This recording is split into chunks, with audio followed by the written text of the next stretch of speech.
Hi, I'm Chris M, and today we're going to be talking about vectors in component form, and we're going to be talking about the dot product. Now, the dot product is a product between two vectors, but it's interestingly enough, when you take the dot product of two vectors, you get a scalar quantity or a number back. We'll talk a little bit about what that number means in terms of the vectors.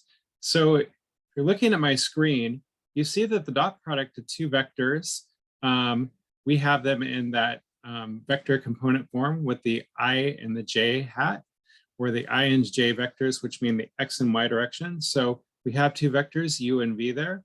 So u dot v is the dot product of u and v.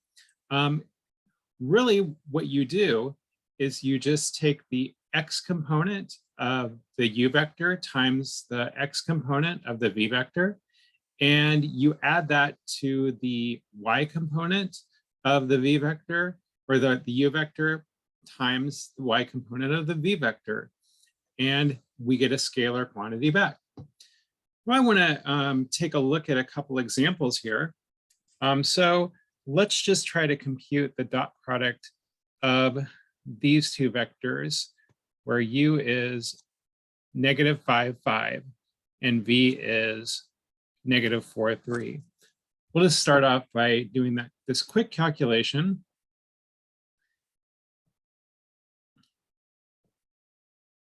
So I have u dot v is equal to, so remember what we do. We do the x component of u times the x component of v plus the y component of u plus the y times the y component of v. And essentially we get 20 plus 15, or 35. So the dot product is very easy to compute. Really quite simple. Let's look at another one here. Notice that u is the same vector in example 2, but w is a little bit different.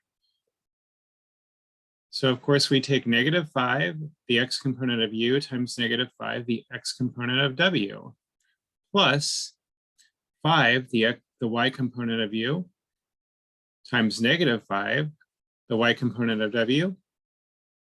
We get 25 minus 25. It turns out our dot product can be 0. So in this case it is 0. Let's try one more example here.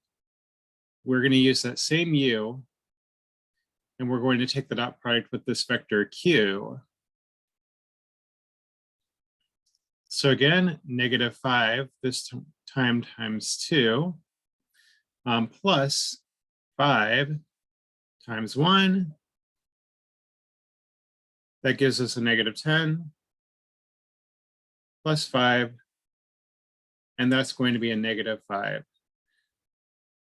So again, the dot product of two vectors will always be a scalar. Notice that we have one that's positive, one that's 0, and one that's negative, because these dot products mean something. And it really means something among the term, or the angle between the two vectors. So let's go ahead and do some plotting here. I've tried to put some axes here to give us some perspective. So here would be the vector u. See if I can use some color here. The vector v is going to be -4, 3.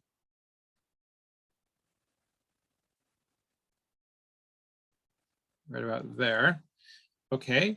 The vector w is -5, -5. Maybe make that an orange. That's going to be down in quadrant 3, right around there. And then the last vector here, maybe we'll make it in red, is going to be in the first quadrant. So 2, 1 over 2 and up 1. Okay. So there are our vectors.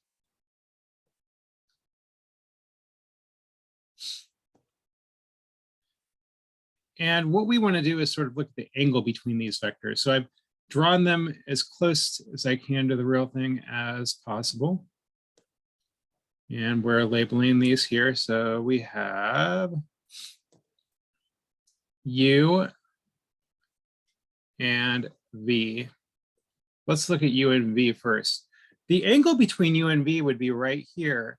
There actually are two angles, if I call this theta, but we're looking at the smaller of the two angles. So our angle that we're looking at between the two vectors will be between 0 and 180. And notice that our dot product was positive. It turns out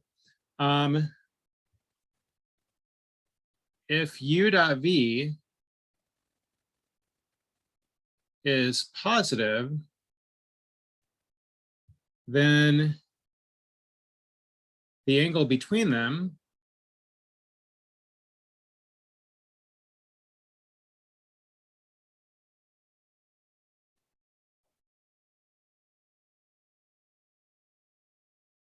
is acute. So between 0 and 90 degrees. Now let's look at U dot W. That angle between those is actually a right angle exactly. So we can say that if U dot V is equal to 0, then the angle between them is 90 degrees. Exactly. So we have a right angle. And you probably know where I'm going with this. So if we look at the final set here, U and Q, here's our angle here. If I call it like alpha or something like that, you can see that that is going to be obtuse. It turns out if U dot V is less than 0, then the angle between the vectors is obtuse. And this will always be true. So that's a nice graphical representation of what we're getting here with the dot product. So this is one way to interpret the dot product. Now I'm going to show you a definition. We're not going to prove it here, but you could prove this actually using the law of cosines. I'm going to clear my drawings here, move up my page. So by definition, in fact, it's not a definition, it's something that we would prove. If I take the dot product between two vectors, let's assume that they're non-zero. In fact, even if they are equal to 0, this will work out, but let's just assume that they're not 0 vectors. Then the way to find the dot product another way is to find the magnitude of U times the magnitude of V times that cosine of the angle in between them. And again, this comes from that law of cosines.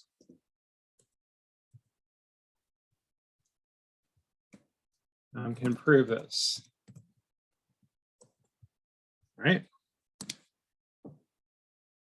That really gives us a definition for that angle, and that's what we wanted. So another way to write this, if we want to just look at the angle, you can actually solve this for the angle. So if I was to do this, I would have U dot V, which again, these are vectors. This is just a scalar. If I divided by that product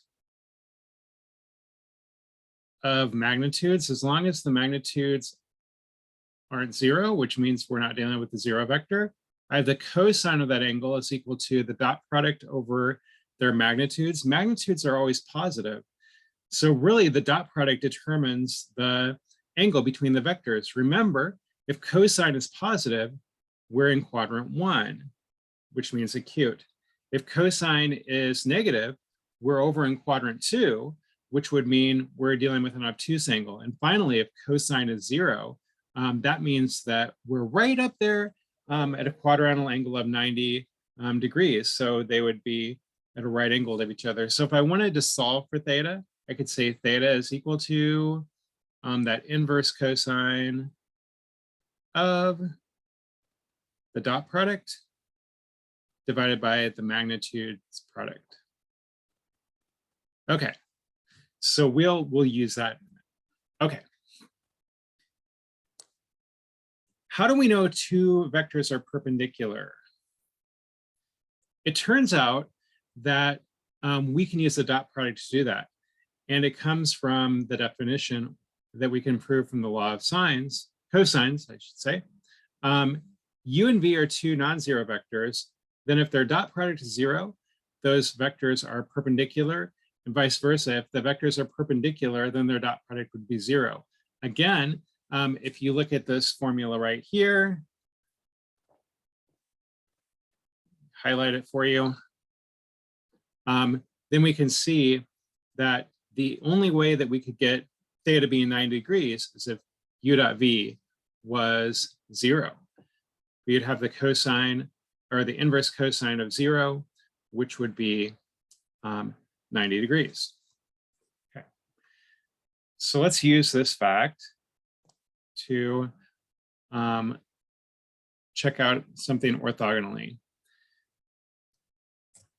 So by the way, the word orthogonal just means perpendicular and more than 2 dimensions. So, we can have these, I think we've talked about it, X, Y, and Z directions, or X, Y, Z, and W directions, or, however many directions as you'd like. And these definitions actually work with higher dimensional vectors. So if you're talking about orthogonal, that's just a fancy word for perpendicular and more than 2 dimensions. So example 4 says, let's find V for V and W to be perpendicular, where V is the vector a comma 5 and W is 3, -6. What you can probably tell is we're going to take the dot product. We just need to find where that dot product is 0. So if I take V dot W, I would get A times 3. I'm just going to write it as 3A. Plus 5 times -6. And I want to find A where this is equal to 0. That gives me that 3A minus 30 is equal to 0, or 3A is equal to 30, or dividing by 3, we see that this would happen if A is equal to 10.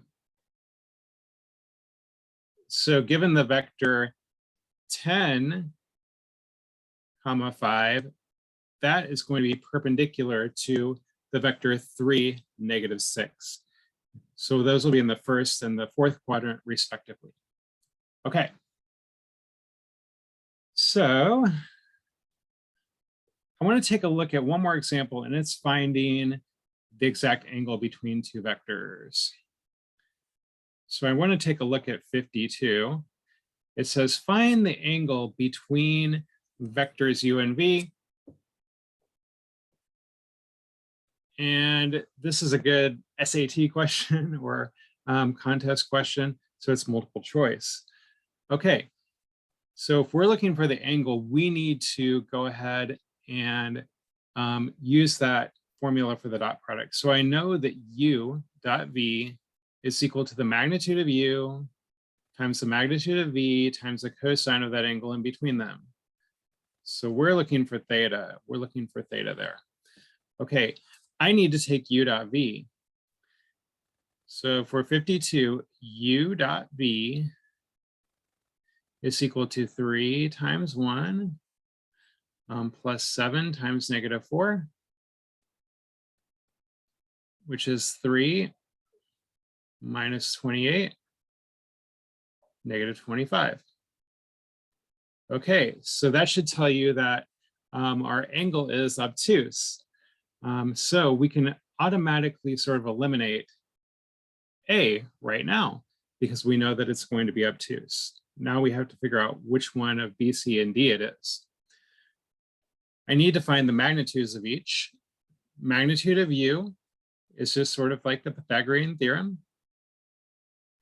So it's going to be the square root of the I component squared plus the j component squared.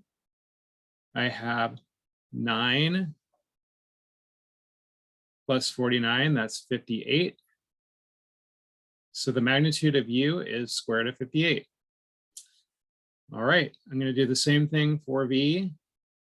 So v is going to be the square root of 1 squared plus -4 squared. That gives me square root of 1 plus 16, or square root of 17. And now I can plug into that formula. I have -25 is equal to the square root of 58 times 17 square root is cosine theta. I have, if I divide by those roots, I have -25 over square root of 58 times 17. So I'm just bringing them into one root is equal to cosine theta. And now I can take inverse cosine. So I take inverse cosine of -25 divided by, I'm going to go ahead and figure out what that square root is. So that's 58 times 17, 58 times 17, my calculator here. So that's the square root of 986. And that's going to equal theta. So I'm going to make sure I'm in degree mode, which I am. I'm going to just take second cosine of parentheses -25 divided by second square root of 986.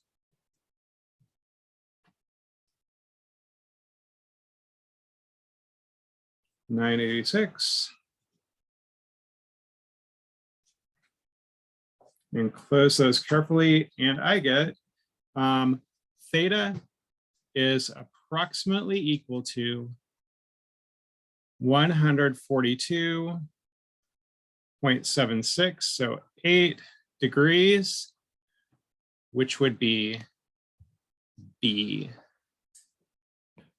All right, so there is a quick overview about all you need to know about the law of cosines, but furthermore, the dot product of vectors.